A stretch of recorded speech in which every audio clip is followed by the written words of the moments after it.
made you operate better. It made you, at the end of the day, I think, more profitable. Now, you'll talk to that. But I think that comment really resonated with me because there's other dealers in this room that have experienced that same kind of thing. They're better because of Costco. And I know your story is today, and I'm going to put words in your mouth, but I think as a network, we're better because of Costco, because it's forced us to do things at a different point. So one of our most successful Costco dealers, and he's got a good story to tell. So let's welcome BobCrissman.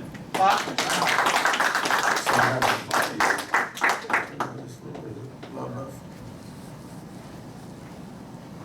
Good enough? All right, super. All right, well, thank you, Sure. Mr. Walker. It is true. I mean, basically, Costco has changed how we do business, per se. We have been selling in different fashions under the EcoWater brand for many years, decades, in fact. Have always enjoyed pretty good success until the economy went kind of south in 2007. And we pulled out of it a little bit, didn't do much with the sales program until about 2014. So a little bit of a gap there. But what had transpired was we've been in the Costco program for a while. We weren't doing much with it. It was just kind of sitting idle.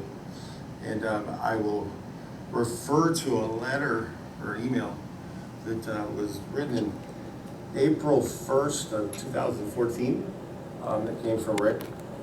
And it was very simple. It was if you weren't selling X amount of product and your average through the Costco stores wasn't 3,000, if you weren't following certain guidelines, weren't doing water demos, etc. like that, then you need to reevaluate because you weren't going to basically be in the program anymore. Well, those were kind of hard hitting because if you looked at the Costco program, there was a lot of opportunity there at the time. At least it appeared to me. So I took that to heart myself and tried to do something different in our company. So what I did is I looked at the pureness of the statement that was made. And the first thing I did was I went to this presentation that was listed there. I realized that a lot of dealers haven't really even looked at it or used it or anything of that nature. But I did. So I'm just going to tell you about my story as it transpired. I looked at the presentation because I had just been back selling for about 2 weeks and faced a lot of failure. I'd seen a lot of Costco members. I didn't know what to say to them, didn't know what to do. So I opened the presentation the first time I looked at it, had an appointment in about 30 minutes, and I left the house, presentation in hand, went into somebody's house. It was one of those appointments where there's nothing you can do. Okay, the lady had her husband inside. He was doing homeschool with the kids.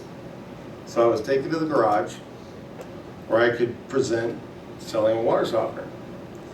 So I opened the presentation and I went through it, page by page, first 25 pages, and made up a story every single page when I went by. Okay? So as I went through, I'm going to flip through them today with you guys, just to kind of go through it. What kind of I remember I said those days, so there wasn't much to it, but I simply opened it, what the major water roles were. Only 1% of our water is drinking water quality. The rest of it, we filter through the city to create quality of 1%, which isn't that great. Went to Warren Buffett, and I said, Warren Buffett's a great guy. You may not like him, you may hate him. Personally, I don't care, but Costco loves the guy. He's got deep pockets. He can back anything that's going to happen out there. I was just trying to create credibility as I went. As I moved on, I said worldwide company, all over the world, but be happy the products you buy from us are getting made in Mississippi or Minnesota, so it's a USA product. Simple stuff. A dealer. Told a little bit about a dealer. Just adding credibility to it. Continued protection. Consumers need protection. Costco's done the research. They like you to see this page. You're protected. Moving through, I talked about their water, how it affects them, what we're going to do for them. In our case, we're going to take care of the chlorine that makes your water taste bad, gives you bad odor. We're going to take care of the hardness, makes your water hard to use. Basically, we're going to take care of three things: total dissolved solids, chemicals like chlorine, and hardness. That's what our product does, and that's what we do for you. As I moved on, I talked a little bit about this. I got into basically things that I already knew. A water heater will gain 5 pounds a year. So in 15 years, you got additional 75 pounds of calcium. It weighs as much as the water heater did brand new. Energy factors will go up to 50% more to heat your water during that period of time. Shower head can clog in 30 days at 30 grains of hardness. Your water's not that hard, but you probably won't let it run for 24 hours a day. So just skipping through all of our water where we are is over 10.5 grains. So you're outside the box. Costs. Went through the cost a little bit. Went through our regeneration because the platform we use is the refiner, how it works, why it works, lifetime warranty. Good news, Costco, is part of it. Your warranty's through them, through us, and Warren backs it. So just try to create the credibility as I went. I have a little extra page about chlorine, how it degrades resin. Talked a lot about chlorine, cost, etc. Here's where I would do water tests. I would introduce the washing the hands, soap tests, pre-soap tests, whatever I needed to do at this point to keep people involved in the presentation.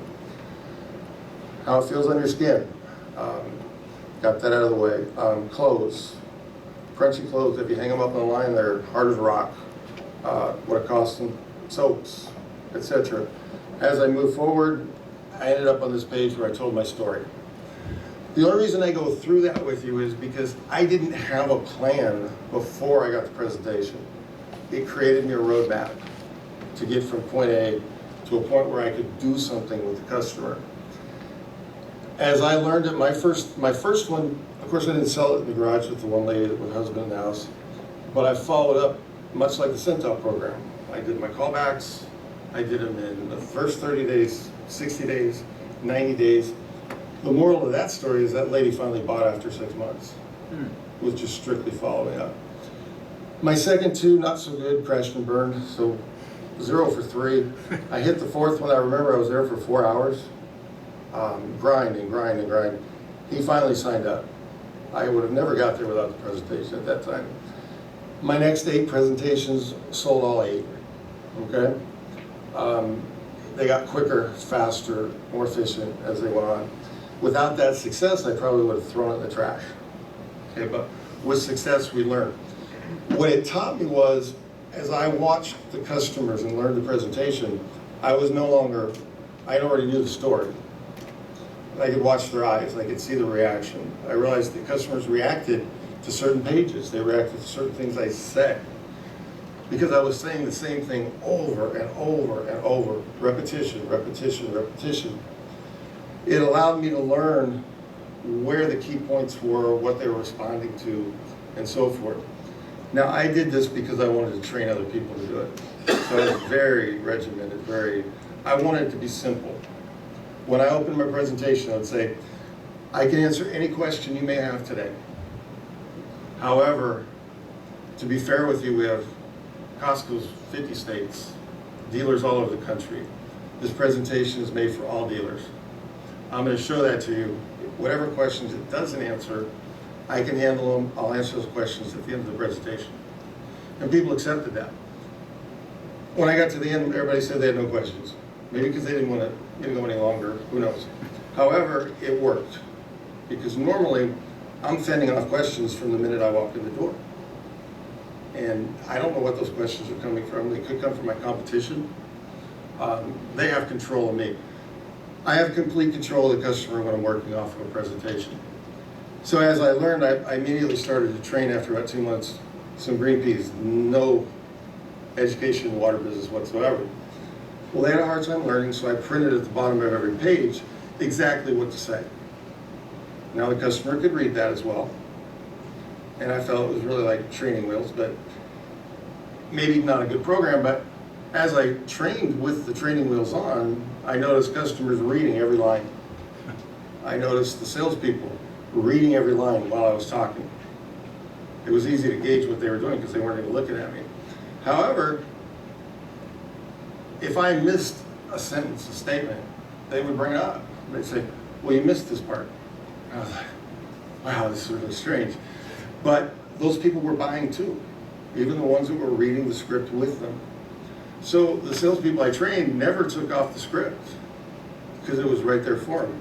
Told them exactly how to write up a deal, your product code, price you're going to put in, your installation charge. Everything was detailed. There was no imagination. What I learned was customers like clarity, transparency. They don't like surprises. They don't trust it when we give a number that's not right up front, written, whatever the case may be. And it was like we were learning all the time, you know, how to hit points, triggers that made the consumer more comfortable with dealing with us. So this transpired over about a 6-month period of time with myself and people who had never been in business. Of course, we had a few salesmen that had been around. They weren't going to touch this stuff. There was no way to make it work. So with time, the new people did better than the older people. We moved some of those out. They didn't sell for us anymore. We hired a couple of veterans, which our very first veteran was very good. I mean, he had real experience. He was the #1 salesman in the country for another brand. And he was like, presentation, what is that? You know, what am I going to do with that? And he follows the whole 25 pages even to today and loves it. And his comments to me are, I like it. I don't feel like I have to ever lie to a customer. If I do, I can go home. It's like, it's all there. I can't. I just present, they purchase, but I can go to work on them after the presentation. I can still be a salesperson at the end. But our presentations today are all by first 25 pages. And it's by desperation on our part to not lose the Costco program. At that time, we did about 1,500 per location per week. Everybody knows what that means pretty much. Within 3 months, we were over 3,000. Within a year, we were hitting $5,000 and $6,000 a week per store. So I do believe in the program like that. With the same number of leads, just to give it some context. So Yeah, you we went from manned the stores more. right, but right. Same amount of stores. We've been in the program 3 years, I think. I mean, we've been talking today about 4 years. I mean, our sheet says we've been a dealer since 2010 in Costco, so I don't really know what that means. So I don't know. The numbers don't go back that far. Okay. Nobody was in tracking. there in 20. However, we were never very strong at it in the first 2 or 3 years we were in the program. Our salesmen hated the lead in the beginning. They didn't want anything to do with the Costco lead. They thought they were terrible to run, you know. So there was a whole thing. Salesmen didn't like the lead. They thought it was much better to go out on a different kind of lead than a Costco lead. Now today, it's hard for me to get a guy to run a non-Costco lead. They don't want anything to do with it. So why are you sending out a customer that's calling? I don't want that. I'm going to have a hard time selling it. You know, so it's just a matter of mental side. Yeah. But that's changing. That does change too. Okay. But in our case, it was a big change of direction. It helped us immensely. I don't know how everybody else in the room does this. I don't know if you use presentations. I don't know if you have a plan when you go into a house. I don't know if you just answer questions. But when we stopped answering questions and gave the customer a presentation, just a roadmap, it seemed to work. It's amazing too, because I would explain on the resin page why water softeners break. Because the chlorine degrades them, they're gone in 5 years. They just blow up. Resin turns to mush in our area. And we live with 3 parts per million of chlorine every day. So, and the customer, I already knew the customer had a broken water softener when I walked in the door. When I walked in the door, I said, "Come, let me show you the water softener that's broken." I said, nope, don't need to. It's not what I do. Let's go through the presentation first. Be happy to look at it later. When I get to the other presentation, I go, "What about your old water softener?" They go, nope, you told me why it's broken, I understand. And I love hearing that from a customer, because now I don't get in a position where I have to talk about another competitor. I don't have to talk about the product. I don't have to verify that it works or doesn't. They told me it doesn't. They told me why it doesn't based on my information. But I'm not telling them based on a question. If you don't have to answer a question, you're much better off if they come to their own conclusion before you can answer it by presentation. So those are some of my thoughts on that. And that's really pretty much our story. So we've expanded on it over the last 2 years almost. It's almost been 2 years since we made a major commitment to be in the Costco program. I'm very happy we did. I think it's a great opportunity, it's a great lead. I think there's a tremendous amount we could do more with it. We find that we sell about 50% of the Costco appointments we go on. We averaged, I think, 45% last year, closing ratio. And to be honest with you, we're not all first-time close. We're running right about 32% are callbacks. And we're talking about high-dollar callback. And I didn't conceive that possible, but the consumer is armed with enough information, they do the research, and they call back. We do a great follow-up program. We do our proposals, and we do all the steps that are involved. We email all of our proposals from the office, so we have complete control. There's no second guessing. They're all recorded, just like they would be in the Centop program if we were operating within it with every customer. We've created a system that mirrors Centop, line by line, every callback, every follow-up, every proposal goes out, all office generated. And that's probably where our callbacks come from, because we design it for the salesman to perform for a 3-hour window. They don't know the customer, and they've never talked to the customer before they knock on that door. When they leave, they have no more contact with the customer, if that makes any sense to everybody here. So our office controls the entire appointment from start to finish. The salesman only performs for a presentation period. We do that so we don't lose the member of the customer. We make sure that everybody gets the same treatment every single time. And that's what we base that program on. We couldn't do it without a presentation. We couldn't do it without the office as a support cast to make those things happen. And so that's kind of my introduction to how we got here, what we do today. So any questions or feedback? Go ahead. Who does the follow-up? Does the salesperson do the follow-up? No. They don't. We set the follow-up exactly like it is in Centop. We pick a date. I would love to pick the time, just like that they asked us to in the original Centop program. However, the times are really tough to meet, but we have a list that shows up every day, and we look at the follow-up as just as important as showing up for an appointment to happen that day. Was that generated at the sale? So the salesperson said, what day and time do you want us to follow up with you? Absolutely. Okay. And then, so you have a different individual actually trying to engage that same customer. Does the salesperson take any specific notes? Like, they fill in notes. They're big dog lovers. They're buying it because they want to clean water for their dogs. Nothing. Do they? Well, they'll do the notes, but we also work off of an app in the home. So our reps will fill out what the hardness is, what the TDS is. I don't have it up on my screen. However, if I can get past this microphone, I'll show you how easy it really simply is. It's on phones, it's on pretty much everything we do. Did you find that, I'm sorry to interrupt, but did you find that the salespeople just simply weren't doing the follow-ups? Salesmen never follow up. I mean, they do, I but know. they're going to lie to you half the time and say they did. They don't follow. They're not going to do it when they're supposed to. They're going to disappoint the customer every time when it counts, because I don't know a salesman yet that can tell me that somebody's going to buy and they're right, and when they tell me they're not going to buy, that's the customer that calls back in. But they don't follow up with that one because they've already assumed they're not going to buy.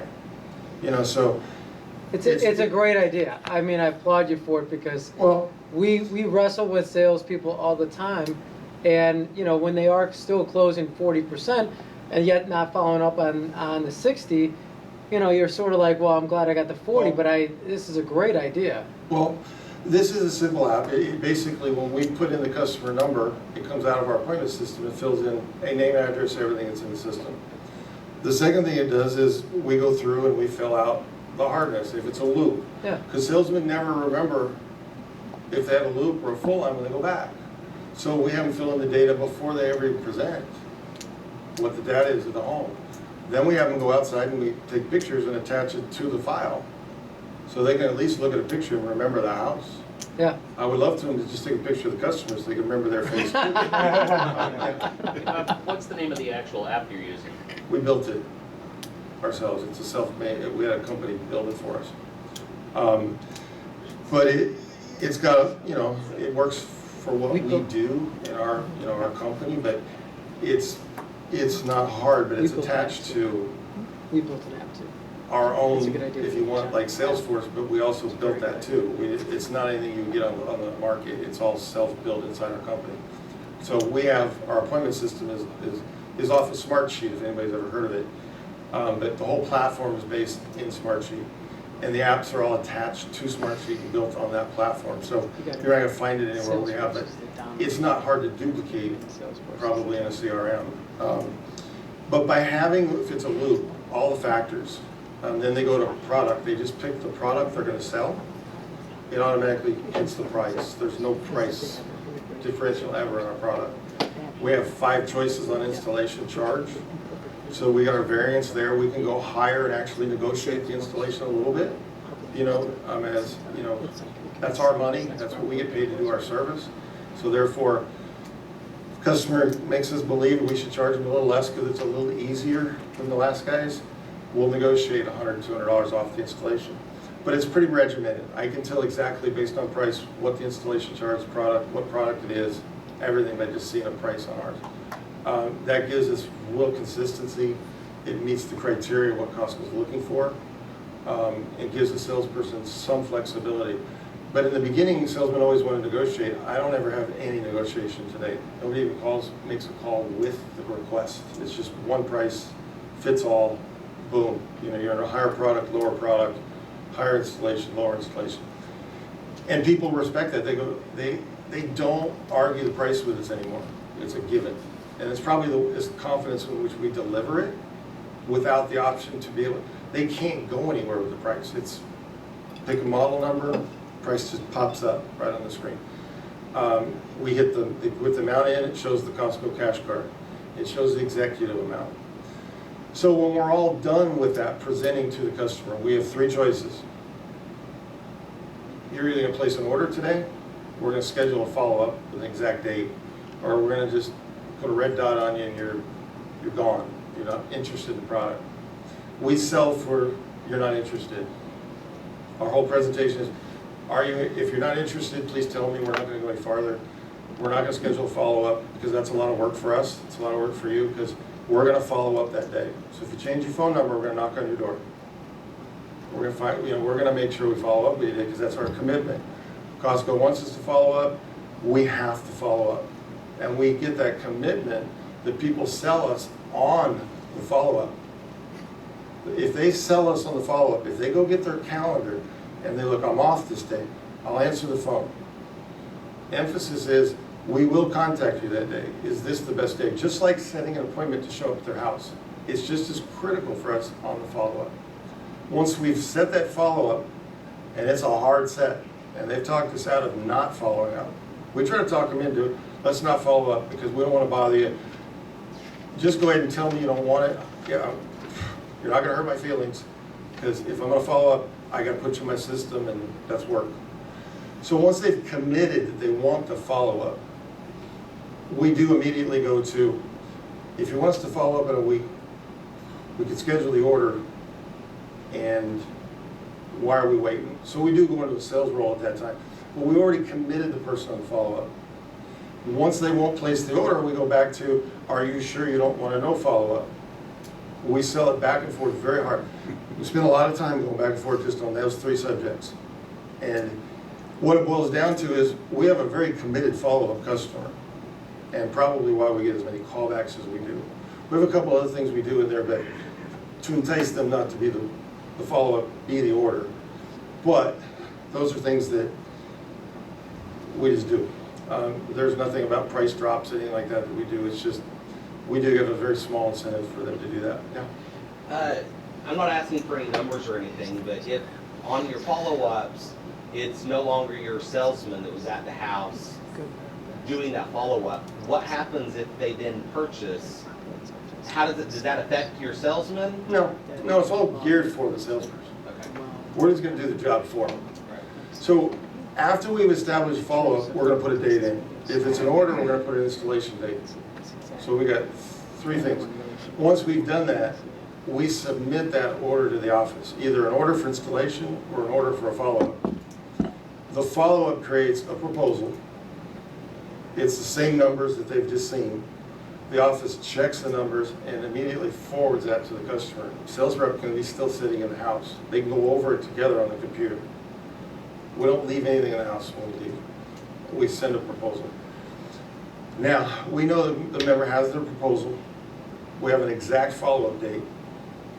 So when that follow-up date comes, we follow up and we ask, you've got your follow-up date, we're scheduled to follow up with you today.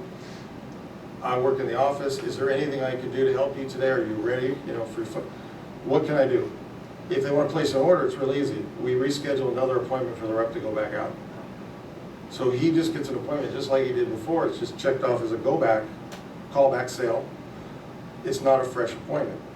So now he's back in the same role. He's just going out on another appointment, but he knows he's going to go write business. He's got all the documentation of what he left behind. He should have his pictures. He should have everything he needs. He's just facilitating paperwork. So his job's going to be easy, but he's still blocked for a 3-hour window.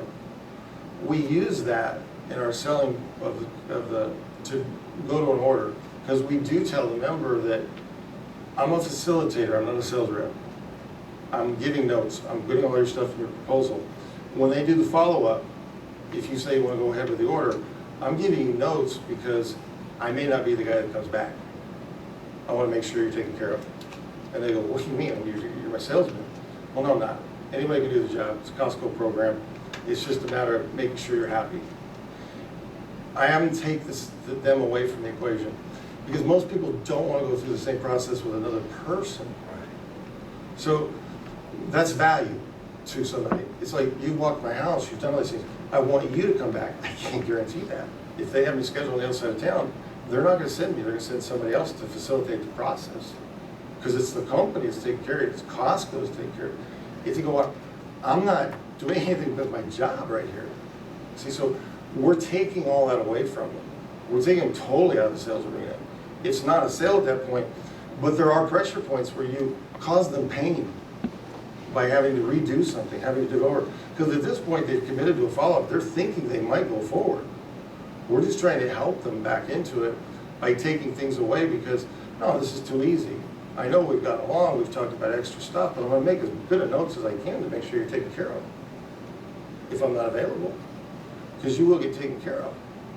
And you're going to be happy because you're a Costco member. So you can utilize all those things. So, yes, the salesman gets put back on it. We don't send another salesman unless there's reasons why we can't. But for the most part, it either happens that there's a new appointment set, or we set a new follow-up, or we set a no longer interested and you flush them. So it's the same process over and over and over, and we'll reset those as long as they're going to reset. Because the one thing that happens, they build a rapport with our office staff above and beyond the salesperson. And a lot of times people won't ask their salesperson questions. They feel like they should have learned the first time. They're embarrassed to ask, but they'll ask that office staff all kinds of stuff. If they want more information, we send it. We don't care. We don't care what they ask for, we're just going to send it. And our office people aren't scared to send them information like the sales rep is. Well, if I send them that, I'm going to involve competition. There's the fear factor. My salesmen don't call back because they don't like rejection. They're getting ready for another appointment, and they go, I'm not going to call that customer right now because I don't want the rejection before I go to the next appointment and have my day just like, well, that could be the customer that's going to say yes. And the only thing we do is piss them off by not calling them back when we're supposed to. So by the second day, he goes, I don't want to do business with you because you didn't do what you said and call me back yesterday. I've had people tell me that. When I was using the exact time, I called this guy 5 minutes early one time. And he said, you're early. And I said, well, in 5 minutes, I got another appointment. I was calling you, so I don't want to call you late, so I called you early. He said, but that's not what you told me you were going to do. Because I get off work at 6:30. I said, call me at 7. I called at 5 to 7. And I said, so it's not okay that I called you at 5 to 7? He goes, no, because you told me 7 o'clock. And I'm like, really? And I was kidding with the guy, and he got more and more serious with it. And he finally said, well, I do want to move forward. I'm just disappointed you didn't do exactly what you said. And I'm concerned that you won't live up to any other promises. And I'm like, holy cow, sir. You know, but he wrote the order and he moved forward, so we talked about it after the fact. And he said, if you wouldn't have set a time, I wouldn't have cared if it was just any time that day. But you wanted to know exactly what time I was available. And you called early. And this was a test for me. He said, I made up my mind the minute you said it. If you call me at 7, I'm in. If you don't, I'm out. So he was waiting for 7 o'clock. At 5 minutes, just enough to just make me probably squirm is why he did that. But he was just that guy. But how many customers do we make a promise to and we don't fulfill it in the follow-up, that we fail and we don't get their business? That's why we take it away from the salesman. Because the salesman will tell me, I hate the rejection. I put them off till all on Friday when I don't have appointments, and I call them all, regardless of what day it is. And I get that all the time. If they call back at all, because they'll tell me to call back and they never do. You know, they will lie to you. It's because they don't like it. They want to go see somebody new, fresh opportunity. That's a salesperson. Okay. Do you ever have the follow-up person? So this is someone in the office, admin usually, that is tasked with that specific job. Do they ask if they would like the same rep out? They usually say that they're going to attach the same rep. They don't play that. They don't play it as hard as I have the salesman play it. Right. I could teach that over time, but my office staff isn't that good yet. That's something you build as well, your office staff, to learn how to go with that stuff. Yeah. And they can pick up on it on the conversation. Sure. If you know. Well, a lot of the way we handle that follow-up call is we do say we're following up for the salesperson. They're busy doing appointments today. We want to make sure that we've connected with you as we promised. So I'm calling ahead of time, early in the day, to see if you're going to be available at the time later in the day, that I can put it in the schedule to remind him to call you at that time, so you make sure you make a connection. Okay? So he's not leaving you a message and you're calling back while he's on an appointment. And while I'm on the phone, do you have any more questions for us? Is there anything else you need to place your order? Right. We're suggesting it all. Right. And most people will say, well, I'm going to place the order, I just have one more question. And they can facilitate, get that question answered, call them back and say, why don't we get your installation scheduled, and then we'll schedule the paperwork, and I'll send Casey out to see you on this date. That's how we kind of handle it. We're looking just to get the information. It works every time, because the customer really doesn't need to talk to a salesperson. It's just, that's who they think they have to talk to in that case. So they're dealing with the office, and if the office is good enough and they understand what they're doing, it goes very smoothly. Because they're either going to schedule another follow-up, they're going to schedule another an appointment to do paperwork and an installation if they can. A lot of people want to wait until they see the salesman to do the installation schedule, which is okay. But if we can get the installation scheduled and the appointment to go back out, it's perfect. Yeah. You know, because then we're locked in. Right. It's just a matter of, you know, facilitating the process. We look at everything as a process. Salesman's only portion is that 3-hour window of time that they go out and visit with a member and create a proposal. And then the office will pick it back up and resend them when necessary. And my salesmen don't even ask about their appointment. They don't even know if they get a cancellation. If we handle it in the office, and at the last resort, we email them and say, this is canceled, if you can do anything with it. But we've already tried in the office. Right. Because that also, some of my salesmen don't even want to know, because they don't want to deal with the negativity. Especially, because calling somebody back that canceled, that's brutal. Because they're going to tell you all the reasons why they're going to cancel. Then you're going to try to talk to the next person. And it does twist people's brains. Sure. So we try to take that out of it and just keep it positive. Okay? Okay. This is more of a question for Darla and Chris regarding the presentation. For me personally, is there a way to incorporate the KCL in the presentation and the literature? Because in Florida, municipal water, and 99.5% of every Costco deal, it's KCL, and it's contradictory. to what the brochure says, and the unit itself has a program for KCL. So couldn't it say slash KCL or salt or, Well, I mean, are you talking about like Where is it on the potassium? presentation? Yes, Yeah. yes. because it's, I don't know where it's country. I'm in Sarasota County, the Where, and I don't want to get in the weeds, yes, we can look at it, of course. Can I? Where is it contradictory? Or Bob, would you have a comment? Well, I do, because I'd forgotten all about it, but He's talking about no one else's The program is brochures. gonna say BPA free on it, like mine does. And maybe that's what made you think about it. yeah, like Yeah, I because I was gonna haven't, say, I don't, think That that's not on Starburst, ours. I put that Starburst on there Yeah, you can myself. customize. well, I didn't realize you could. I thought it was something that, Part of the thing, Where does it say the sodium versus KCl? well, the problem is when we're doing a demo and we're using the brochure or the demo page, it nowhere does it talk about KCL, it's strictly salt. So, when we're showing them that, the first question comes up, is, well, you said it doesn't use salt, and all the brochures and the presentation talk about salt, salt, salt. Can we somehow just incorporate the KCL in that brochure? As what? There's no salt? Just No, say, no, I'm the not gonna say option. KCl 's The not option. just salt. say No, no. Is it? potassium, being a brine Yeah. for Yeah. the system. The way we presented it. Also works on potassium chloride. Potassium. Sure, we can modify it. Well, Sure. Salt/potassium. on this I basically, think you can do that this yourself. BPA free, you're not gonna see on any of the presentations you Yeah, have. it comes up a lot, Chris, I know you're No, shaking no, your I head. get it. put that No, I'm on not there. disagreeing, not Well, disagreeing at all. For your question for you. Yeah. The BPA free is only because every now and then I had a customer say something about BPA free. I don't know enough about BPA free at that time to have an intellectual conversation about it, okay? But every pregnant woman in the world goes BPA free, I want that.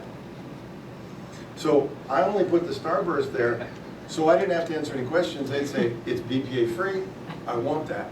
Does that make sense? So in your case, just take a Starburst, put up there, works on potassium in a Starburst, and you're never gonna have to worry about that question. That's the nice thing about an electronic presentation, because when I get a situation where customers stumping me, I just put a Starburst and the problem's solved, because they see it, they recognize it, I don't talk about it, we move on, and they may bring it up later, but sometimes they just go, BPA free, I like that. That's awesome, And I that's a didn't realize we clue. could do that with the brochure. Well, I did it in this case because I figured that's why I asked, because the BPA free is not in the presentation, but I put it there because it's a problem for me. If anything's a problem for me, I try to put something in there, either in the verbs that I use for notes, that they can read, that my sales reps read to answer the question. But if they read it, they don't answer the question, they don't ask the question. Right. Yeah, that's Right. true. It's handled. And one thing about something that's in print, people believe a lot more than the words that come out of my mouth because it's a question. And that's where I run into the problem, because I'm talking about KCL, and then they see the word salt, so Sure. that's what will help me. So in this case, I would just throw it up there, potassium, Perfect. built for potassium, because it is. And we're a green company, and we're the- green, The sure. Costco customer is very green in my area. Well, and our product is, but it doesn't have everything in it that can possibly come up for every single region. Right. So this is a good example, because that BPA free is only there for that 1 in 10 person that's gonna jump all over it, that if I tell it to all 10, it has no meaning to 9 of them. And it's a waste of time for me, and it may ask a question, what is BPA free? If I bring it up. So I don't wanna talk about it, because I don't have all technical stuff about it, so it's BPA free. It's not the softener, it's only RO, from my understanding, is that correct? The RO is just, the RO is the only thing that's BPA free. Certified BPA free. Right, but the water softener is not, it's just, but our drinking water is coming from the RO, so just to clarify what's BPA free and what, it's not like the monitor and everything else is BPA free, no, it's just drinking water that we drink. Is the valve? I don't know who we've touched. I don't know, I mean, I don't know. Our We brochure can find says out. We'd have BPA to, free. You have to send it in to If it was in NSF 61 for that. extraction, then we would have the data. I don't know if BPA is in the 61 extraction. Easy enough to find out. I'm just gonna Okay. It's a huge question. I mean, if you guys aren't using that as a sales tool, BPA I free. mean, when you just take a look at how the federal government said that BPA is bad for infants and young children. So why is it okay for an adult is the question. So it's a great thing to bring up to, I think, every single one of the customers is, this is what differentiates Eco Water from all the other ROs, is that they went through this extraordinary cost to send their product to NSF to show that it's BPA free. It's very expensive to do that. So we highlight that in so many of our population, you know, they You love do, that. but not every one of the Yeah. salespeople, and most salesmen aren't even gonna tune into what it is when they're being trained. It's just added rhetoric. Yeah. So when it's just there, it answers the question to the consumer that's going to ask the question. But it's not to the others, and it's already answered for the one that wants to Yeah. know. I see how you're doing it. It's smart. Well, it is, because what you said is, yeah, you believe it's Yeah, really it important. is, yeah. But It in takes this the sales room, kit out of it. it's not gonna, everybody's not That's gonna what he's think the done. same thing. It's a great But to idea. every consumer that thinks it's important, it is, but all of us aren't gonna bring it up. Yeah. So that's part of, is that kind of subliminal answering a question? It is. It's bringing it up, it's answering it, it's over, and we don't have to talk about it. Okay? And that's really what I try to do. Any question that comes to me from a sales rep that I'm gonna have to research, I'm gonna try to add something like that that shows, bring up the question, or this is how the question's answered. And those are just, usually I do them though in notes at the very bottom. I don't usually put them up on the top. So they're in a note form, because we can do that with the presentation. There's a comment section. Yeah. And some of them are hidden, and you can pop them up as pop-ups, you know, for a question from a consumer. But I believe in having every answer possible in the presentation where salesmen can access on that page. And as dealing with a question, why should I answer it 5 times to 5 different reps, 5 more times because they're not going to remember the first 5 times. You just put it in the presentation in the notes section, and they can refer to it in the home. They can just hit their notes section, pull it up and say, let's see if we have the answer, Mr. Customer. And if they have it in their notes, it has credibility on it, rather than them going, let me call my office, or let me make something up. You know, so it's really about credibility and transparency that, no, this is the official answer that we have for this problem, and you have it right in your presentation. Okay? Is the EPS 1000 the same? Is it? I don't know, Ken, we'll look this up when we get back to the office. Okay, I was just wondering, I didn't I don't know. know right now. I would assume so, but I wouldn't know the answer to that exactly, but I have to ask somebody. I guess Wilson probably. Okay. Any other questions I can help you with? Okay, any feedback? How do you guys do it? I mean, I'd like to learn just as much from you guys, because I haven't had much exposure to anybody in the organization since I started this 2 years ago. It's consumed almost all of my time. I've missed football games doing these projects, okay? And other than boot camp last year, was my really only exposure to the dealers in any one meeting place. So I haven't had a lot of feedback from other people. So compared to what we do, because I pretty much showed everybody what we do, what do you guys do? What do you do? We just got in the program about 2 weeks ago, so. So it's all new I'm to just you. learning, yeah. Did you learn anything today that might help you? Absolutely. How do you present the price? Like when is every sales guy a little bit Well, different, depending on what they're comfortable with? Kind of what I went over in our case, we would take this page here and we would punch in the 3,500, the price would populate. We punch in the RO, the price would populate. We'd add an installation, insert, that's your price.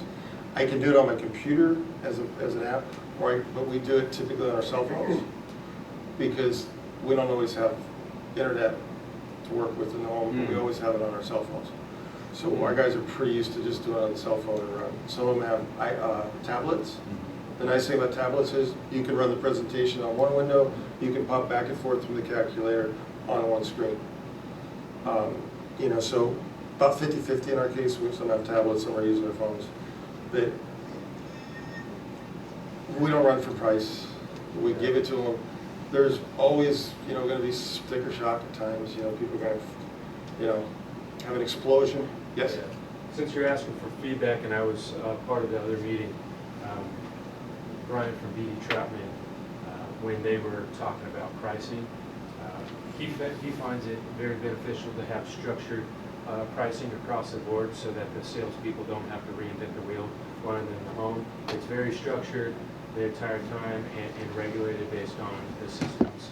It's one full all-inclusive price, not necessarily separated out into installation pieces But he did mention that depending on, I'm not the plumbing expert here, so he did mention. Ours that maybe are like that.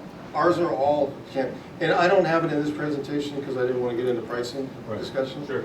But this page has the price on it. In our case, it's right across the bottom.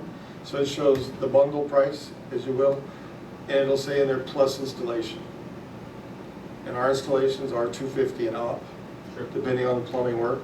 They could go much higher depending if it's a lot of plumbing. But it states it right on the bottom. So when I hit this page, I'm not talking about price.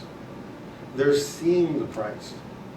Now, it doesn't include their Costco card. It doesn't include executive.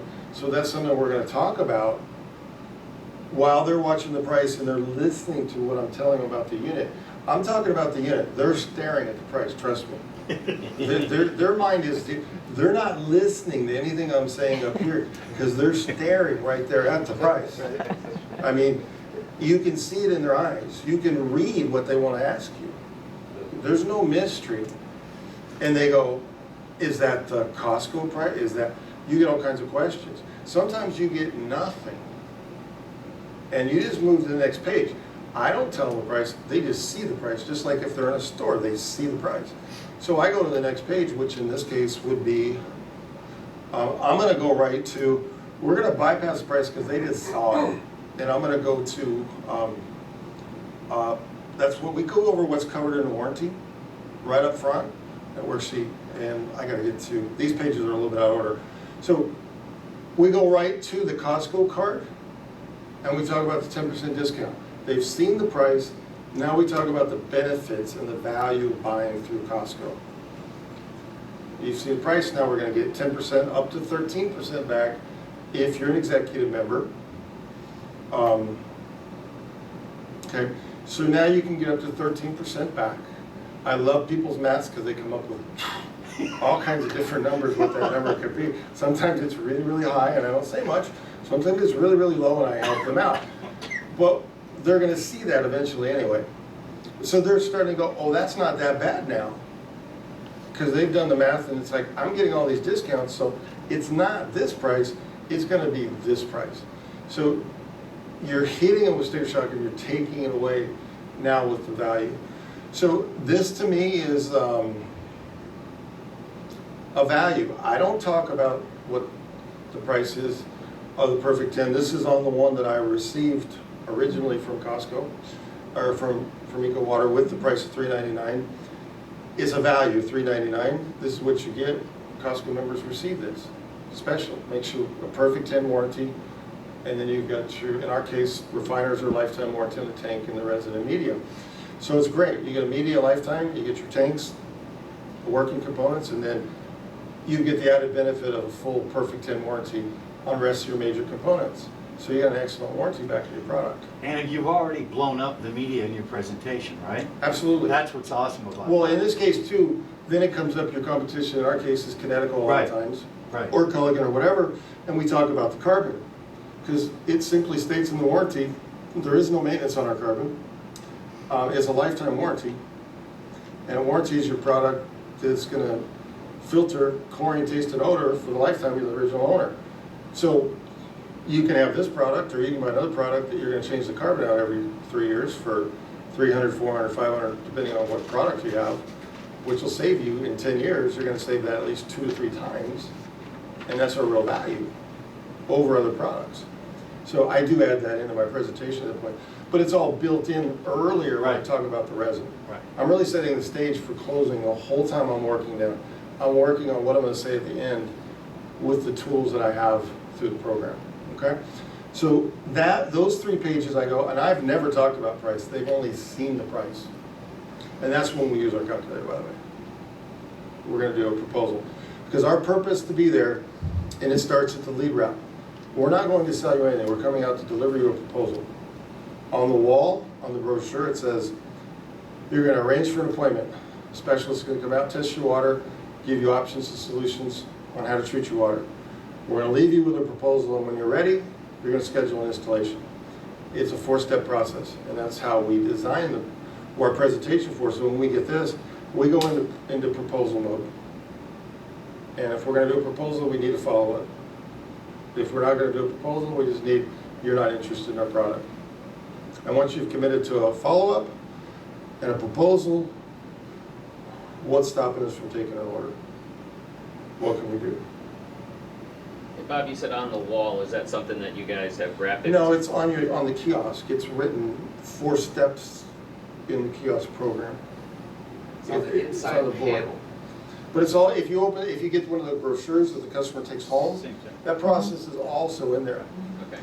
And I suggest you know that, because that's the only thing the customer knows about you. They're reading it, and that's what they're expecting you to do. And if you don't know what it is, you're at a disadvantage with the member. History tells me anyway. Because some of them read it verbatim what they expect you to do. So if you don't test the water, they'll hold you accountable because it says it in the brochure you're going to. If you don't give them a proposal, they will hold it against you because it says in the proposal you're going to give them one. You know, so that's the way we look at it anyway. Okay. So, I know what you do. Brett. You present like good, better, best, right? We I mean, do. Have we, you, we do show the good. Have you done like an app, or you said you use an app? Like we found success in putting together an more or less an app that someone can go through. We have a slide for it. Do you? That pops in right after the, we do show the refiner with the price that we're proposing most of the time for a talking point. The next slide actually is good, better, best. Yeah. So it does introduce that. I say that it's the next slide, it's really not, it's the slide after this one, because we go through the presentation based on that one, and then if there's any question, we roll right to good, better, best as options. And quite frankly, we're going to talk them out of option A. We're going to talk about option B and C as the 2 main options. You know, really in our case, we don't have any value in selling the first option because there's no money in it. And it's not really what the consumer needs. And I tell them every time, if you're going to buy that, please buy it from my competition because I'm not going to take care of you in my market with that product. Right. You need this product because of the high chlorine content in our case. So we're eliminating that, and I've never had anybody buy it from me. I've had some reps sell it, but then we teach them how not to sell it. Yeah. You know, because we're not doing them a service by selling them a product that they can go to Home Depot and buy. No, but I think it's important for a lot of the people to understand that you can say, I can do that, however, this is what we do. We had like a 10% jump when we went in our overall sales when the sales team started actually giving an app and let the customer play with it while they present and talk. Because they go right, like you said, to the price, and then they're playing with an app. And when you get the customer's actual physical interaction, they feel like they're in control versus being sold. We sort of found I would from a love to have an app psychological. like that. I don't have anything like that right now. Oh yeah. So I can only show them. But it's a great idea to step them. I can do that, but this is why we want to. See, we get the interaction when we go up to the sink, if we're on a laptop or an iPad. We put it there and have the member fill in the hardness number, fill in the TDS number for us, for that same kind of interaction with it. Yeah. But that's all about just getting them involved Yeah. in the presentation. So that's not to lose interest by the husband and wife. So whoever's losing interest, we have them help us by filling in the blanks. That's a great You know, thing. those are just little, things that we do, we learn to do. but- Get the kids to shake the soap. Yeah.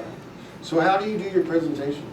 Well, we do exactly this. We use exactly the same PowerPoint, but then we hand the customer the app, which has their name. It's already pre-populated from Salesforce in there. So they literally see it all. And we have them enter their hardness and whatever's wrong with the water.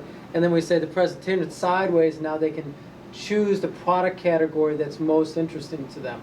So we have, half of our clients are well water, so it's very complicated. We had to figure out how do we make it more simple. So now we broke it into 3 categories, and each category has basically 3 options. So they choose the option, they can see the products, and while we're talking about it, they can they're play. getting confidence because it's there in front of them. Yeah, and they get to have control over it, and then they start stopping you in the presentation, saying, well, why is this one the best? And we highlight with little icons why it's all the best. In our market, radium is huge, and this is the only company that has an EPA cert that says, it takes out radium-228 and 226, it's worth investigating, you guys, because you just go to the New York Times Toxic Water Study, and you can look at every single community across the country and see what the city's violations were. So in my communities, radium is the big one, and this organization has one of the, in my opinion, the best products because it's EPA certified. But that little icon is with a radium, icon is on there, and people go, "What is that?" And then they start understanding why that's the best product. So it creates that value, I guess you could say. But I'll tell you, when people feel like they're in control by being able to press that silly button, they love it. Well, it gets them to pay attention and focus too. Yeah. You're not just telling And it's them to start. interactive. Yep. I agree with that. And that app was Salesforce?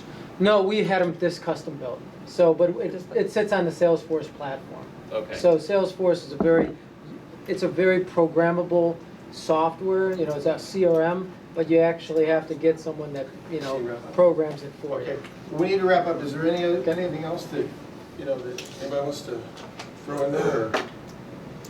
Thank you. Good job, Bob. Outstanding. Great job. Nice work.